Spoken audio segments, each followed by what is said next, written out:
Hello friend, কালকে আমি গিয়েছিলাম বেড়াতে। তো সেখান থেকে আমি এই পাতাবাহারের আর এই সকাল সন্ধ্যের গাছ নিয়ে এসেছিলাম। যদিও এই পাতাবাহারের গাছটা হচ্ছে খুব পাতলা পাতলা ডালগুলো, জানি না এগুলো থেকে সাকসেস হবে কি না, তারপরও হাতের নাগালে যখন পেয়েছি তো না নিয়ে এসে কি পারি। তো ডালগুলোকে আমি নিয়ে এসেই কেটে নিয়েছি, কাটিং করে করে রেখেছি। আর এই যে এখানে দেখতে পাচ্ছ আমার এই সকাল সন্ধ্যের গাছটা, এটা হচ্ছে ডাল থেকে আমি নিয়ে এসেছি।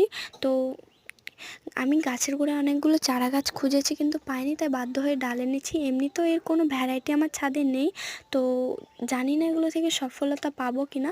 আর এই যে এই টবগুলো দেখছো, এগুলো হচ্ছে আমি কালকে কিনে নিয়ে এসেছি।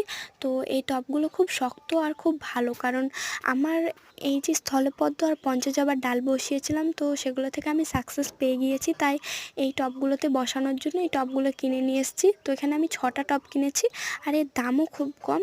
এগুলো হচ্ছে 50 টাকা পিস করে নিয়েছে। তো আজকের মতো চলি তাহলে, বাই।